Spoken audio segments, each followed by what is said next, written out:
Kapankah agama pertama kali muncul atau diciptakan? Agama hingga kini tak bisa lepas dari perkembangan sejarah dan peradaban manusia. Agama ada di setiap peradaban di seluruh dunia. Setiap peradaban menghasilkan agama mereka sendiri-sendiri. Dan agama itu sendiri juga bisa mengatur peradaban tersebut, terutama di era peradaban-peradaban kuno. Sebelum mayoritas penduduk dunia menganut agama monoteisme atau satu Tuhan seperti sekarang, di zaman dulu, manusia mempercayai banyak daya-daya hidup yang luhur, yang mereka sebut sebagai dewa-dewi atau dewata. Namun, penyebutan dewa-dewi atau dewata pun tak serta-merta terjadi loh.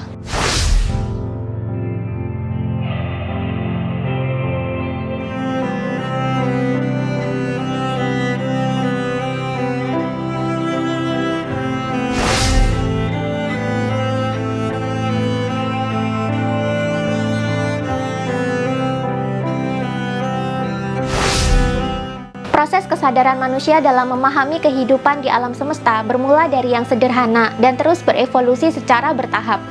Mulanya, manusia mulai menyadari bahwa ada daya-daya luhur, ada energi-energi luhur yang menggerakkan alam semesta ini.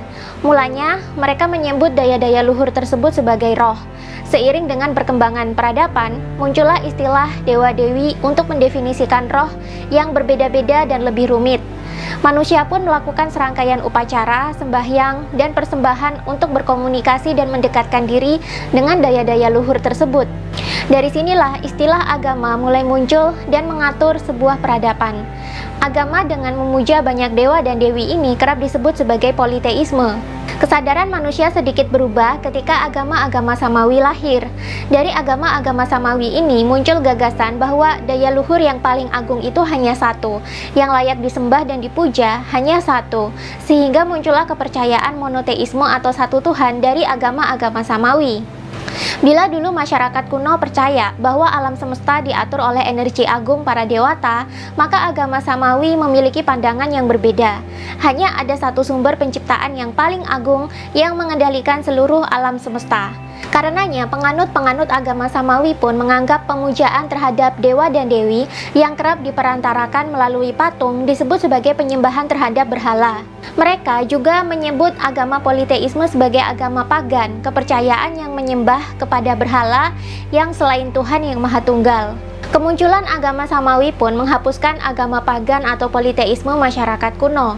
Dan bergantilah manusia menyembah hanya kepada satu Tuhan yang Maha Tunggal. Kepercayaan terhadap daya-daya agung para dewa tak lagi dihiraukan.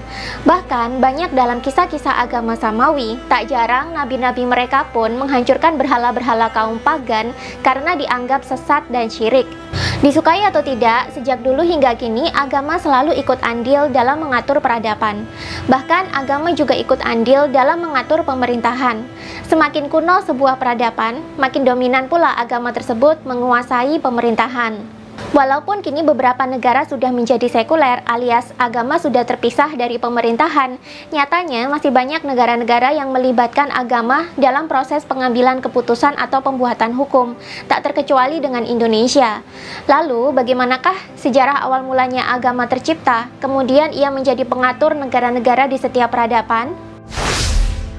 Ketika kita membicarakan awal mula peradaban, baru-baru ini ada dua teori yang saling bertentangan tentang hal ini. Sejarah mainstream yang banyak diajarkan di sekolah-sekolah menyatakan bahwa peradaban pertama dimulai di daerah Mesopotamia, lembah Sungai Nil di Mesir, dan lembah Sungai Indus di India dan Pakistan. Sebelum ada peradaban-peradaban awal ini, bumi tak berperadaban dan masih dihuni oleh manusia-manusia purba yang hidup nomaden. Manusia purba hidup berdiaspora dari asalnya di Afrika sana dan terus berevolusi sehingga melahirkan peradaban pertama di Mesopotamia, lembah Sungai Nil, dan lembah Sungai Indus. Teori ini kerap disebut sebagai Out of Africa. Sedangkan beberapa tahun ini muncul teori baru yang dinamakan Out of Sundaland, di mana sebelum peradaban awal di Mesopotamia, Sungai Nil, dan Sungai Indus lahir, sebelumnya bumi telah memiliki peradaban yang maju dan canggih. Uniknya, teori ini menyangkut pautkan dengan dongeng banjir bandang Nabi Nuh yang banyak terdapat dalam Alkitab. Banjir bandang ini menenggelamkan hampir semua peradaban maju yang ada di muka bumi. Noah atau Nabi Nuh yang selamat dari banjir menumpang bahteranya bersama orang-orang lain yang selamat. Di tanah Mesopotamia ini mereka berhenti dan membentuk peradaban baru dari nol. Menurut teori ini, seolah-olah peradaban bumi ini diriset kembali. Jadi baik teori out of Africa maupun teori out of Sundaland, keduanya sepakat bahwa peradaban pertama dalam sejarah spesies umat manusia kita dimulai dari peradaban Mesopotamia sana. Karena kajian mengenai teori out of Sundaland masih sangat sedikit, nyatanya teori out of Africa bisa menjelaskan tentang asal mula agama manusia. Menurut sejarah yang selaras dengan teori out of Africa, seperti yang tercatat dalam buku Peradaban Barat milik Marvin Perry, dinyatakan bahwa agama manusia telah muncul semenjak era prasejarah, yakni era manusia purba sebelum munculnya peradaban awal di Mesopotamia, Sungai Nil, dan Sungai Indus. Era prasejarah membagi zaman manusia dalam dua zaman besar, yakni era Paleolitikum atau zaman batu tua dan era Neolitikum atau zaman batu baru. Zaman Paleolitikum dimulai sejak 3 juta tahun yang lalu dan berakhir sekitar 8000 sebelum Masehi. Di zaman ini, manusia bumi masih berupa manusia purba primitif paling awal yang menghuni benua Afrika. Mereka masih menggunakan alat-alat primitif dari batu, tulang, dan kayu, serta hidup secara nomaden dan berkoloni kecil-kecil. Aktivitas sehari-hari mereka hanya berburu dan mengumpulkan makanan. Jika persediaan makanan telah habis, mereka berpindah untuk mencari sumber makanan yang baru. Meskipun masih berupa manusia purba yang primitif, manusia di zaman ini perlahan-lahan berevolusi menciptakan bahasa. Dengan bahasa ini, mereka bisa saling berkomunikasi dengan manusia lain dan bertukar pikiran. Kepercayaan mistis juga mulai muncul di era ini.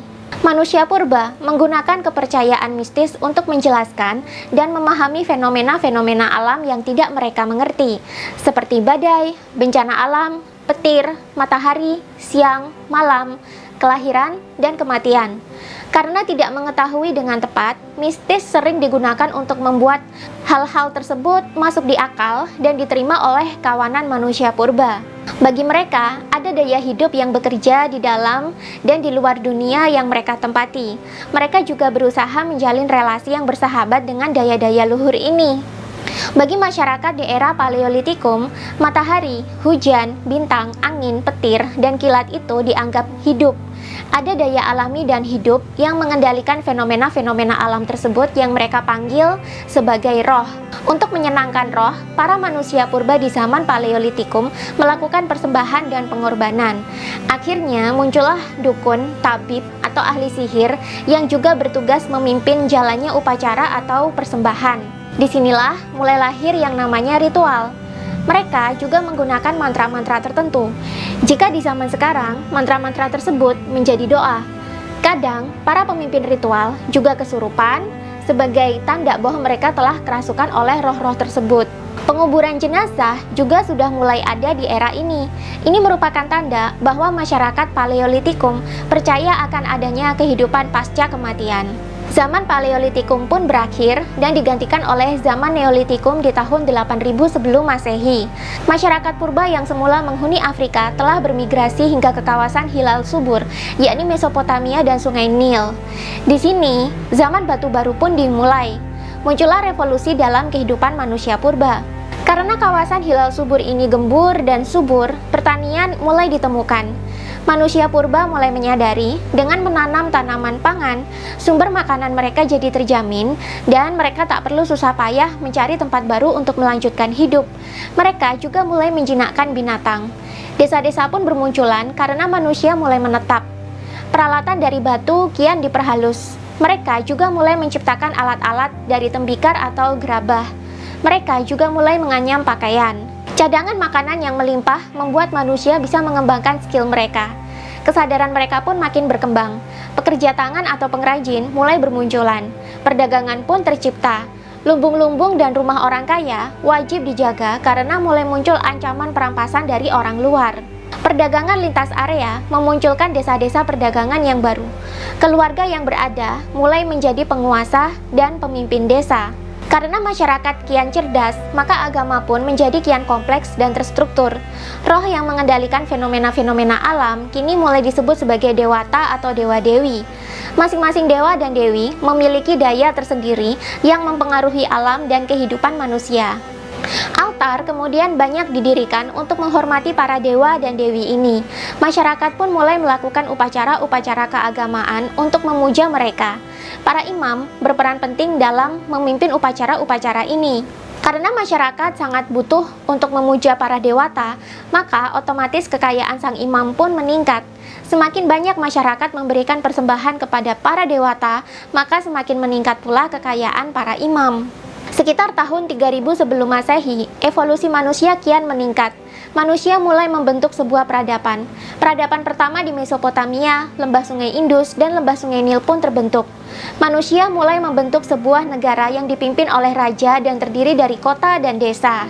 Manusia yang tinggal di desa bekerja keras untuk menyuplai sumber makanan bagi negara. Para petani dan peternak tinggal di desa, sedangkan mereka yang memiliki kemampuan lebih kemudian mengasah skillnya dan bertransformasi menjadi imam, pengrajin, pedagang, saudagar, bahkan pemerintah.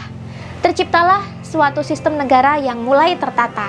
Ketika peradaban Sumeria di Mesopotamia muncul, manusia mulai menemukan cara untuk menulis. Pemerintahan kini jadi lebih terorganisir. Hukum-hukum dan batas negara mulai ditentukan. Warga kemudian bekerja membangun bangunan-bangunan dan monumen-monumen megah yang merupakan ciri khas dari sebuah peradaban. Kehidupan religi pun mengalami perkembangan. Kini agama jadi semakin kompleks dan terorganisir. Mulai muncul imam-imam yang kaya dan berkuasa di negeri itu. Kemudian agama pun menjadi kekuatan pokok dalam peradaban. Hampir semua manusia memeluk agama, sebab kala itu hanya agamalah yang mampu memberikan penjelasan yang memuaskan mengenai cara alam bekerja, menjelaskan mengenai kematian dan hidup setelah mati, serta agama menciptakan aturan-aturan moral dalam masyarakat. Bahkan hukum negara pun dianggap sebagai hukum suci dan titah para dewa. Para dewa membisikkan kisi-kisi hukum kepada para imam. Imam kemudian mempengaruhi raja untuk membentuk hukum yang mengikat. Bahkan agama dianggap telah melahirkan raja-raja yang dianggap sebagai titah para dewa. Apa yang diperintahkan oleh raja, maka masyarakat harus menurut. Karena itu adalah perintah dewa juga. Demikian juga sebaliknya. Jika raja mengeluarkan larangan, maka masyarakat harus patuh. Karena itu adalah larangan dari para dewa. Di peradaban Mesopotamia, agama telah menjadi pusat kehidupan manusia. Kegiatan politik, militer, sosial, hukum, sastra, dan seni ditujukan untuk maksud-maksud religius. Karena sains belum semasif era modern ini, maka hanya agamalah yang mampu menjadi acuan masyarakat dalam memahami alam, memahami masyarakat, dan memahami diri mereka sendiri. Kalau sekarang, kita bisa mengatakan bahwa petir terjadi karena ada muatan listrik di langit. Di zaman dulu, penelitian ilmiah tentang angkasa belum ada, maka para imam menyebutnya sebagai kemarahan dewa di langit. Sekarang kita bisa menyatakan bahwa panen yang sukses disebabkan karena sistem pertanian yang bagus. Peranan pupuk, irigasi, cuaca, dan kualitas bibit berperan penting dalam panen. Namun jika di zaman dulu, para imam akan mengatakan kesuksesan panen adalah kemurahan hati para dewa yang menurunkan berkat dari langit. Bahkan, jika zaman dulu terjadi perang antar kota pun, para imam dan masyarakat akan menganggap bahwa perang tersebut adalah perang para dewa, bukan karena konflik sosial. Kemenangan perang ditentukan oleh kemurahan hati para dewa. Demikianlah dalam pemahaman masyarakat kuno. Dan masyarakat Mesopotamia pun percaya bahwa setiap manusia diciptakan oleh para dewa di muka bumi karena memiliki tujuan dan tugas masing-masing dari sang dewa. Para raja pun selalu membuat keputusan berdasarkan petunjuk para dewa. Demikian pula dengan di peradaban Mesir kuno di lembah sungai Nil. Agama juga menjadi poros kehidupan peradaban di sana. Para imam, pendeta, atau ahli magis yang dianggap mampu berkomunikasi dengan para dewa memiliki posisi yang penting di mata negara. Ia aktif menjadi penasihat Fir'aun.